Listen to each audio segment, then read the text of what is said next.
Mark, thanks. Washington County, Tennessee property owners now have an extra 2 months to pay their taxes without interest penalty. Tax bills will start mailing out this week, and here to tell us everything you need to know about that extra time and paying your bills is the Washington County, Tennessee trustee, Mr. Rick Storey. Thank you so much for joining us today. You're welcome, Ansley. So first off, tell us why you decided to go ahead and start sending these out this week. Well, it's always been our wish to get them out early, but it's predicated on several things. And all the jurisdictions, which I'm not responsible, each one has their own timeline. But, you know, we kind of coordinated this year. I coordinated the assessor, maybe touch base to see if we couldn't have at least the jurisdictions set their rates at the end of June, which that's the key thing. Once you set your tax rates, everything is predicated on that. So that was the timing. Everybody did that and then followed up with the other documentations they needed. And then we got ahead of, last year, we got ahead of it. We were 35th in line getting printed. This time we were right at the top. So speaking of tax bills, they have been printed, delivered to the post office, and they're being delivered. We had some come in the office today, so we know they're being delivered. And so tell us just a little bit about why it's so important to go ahead and get these out as fast as you can. Well, the earlier we get them out, the longer that our taxpayers have to pay their tax bill. You know, there's no interest added on there until February the 29th of 24. So last year, picking up about 2 months this year of extra time. You know, some folks say, Rick, you just give me time to worry about it. But really, it gives him time to see. You can make partial payments on it. If you'd like to make partial payments, you can pay it in full. You can pay with a credit card. There is a fee with the card that the trustee's office doesn't get, but it's a pass-through fee to the vendor. You can mail them in, you can go online, you can use our drop boxes, our Johnson City location at Marketplace or downtown Jonesboro. And I know that you just mentioned you can do some partial payments and you have some options.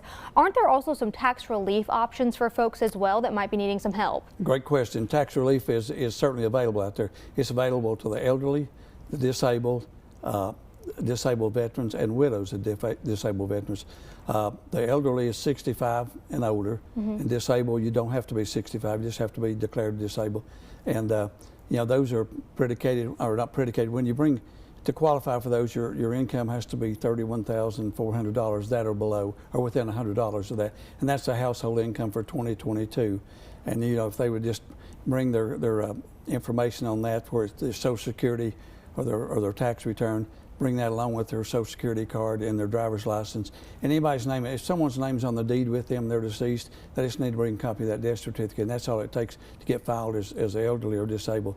The veterans, it's pretty simple. We just need their name, Social Security number, or a copy of their Social Security card and their driver's license. And I know that, you just mentioned one of those dates, but what are some other dates that you want people to be aware of as these bills are due? Well, we like for the tax relief to come in as early as they can. If you got a mortgage and you're on tax relief, then the mortgage companies usually don't pay till the end of December. So if you have yours filed by December and have your paperwork back into us, then we can file it December, early January, and you get your money back a lot quicker. Another date is February the 29th, I mentioned before, any penalty goes on. The dates after that I would call your attention to are the tax relief really has until 35 days after the 29th of February, which shows you about the 4th or 5th of April. But we put on a lot of our information March the 31st because we have to have time to process it. But if somebody comes in on April the 2nd and it's before that 35 days, we certainly will take that. And then the next date would be March the 1st. That's anyone that has a current year delinquents, 22 year or last year's taxes. If those aren't paid before the end of April, before the end of February on March. I'm sorry, it's April the 1st they go. A lot of dates there. We turn those over on April the 1st to the clerk and master, so they can avoid penalty, but they can still make partial payments if they've got delinquent tax out there. As long as we have them in our office, they can make those at this time. Well, Mr. Storey, thank you so much for all of this information. I know a lot of folks are really appreciative of you for breaking this down. But again, Washington County, Tennessee, those tax bills have started mailing out this week. That allows taxpayers to look at their different payment options. You can pay through the mail, online, or by using the drop boxes at the Jonesboro Courthouse or outside of their Johnson City offices. The deadline to pay without penalty, again, that is February 29th of 2024.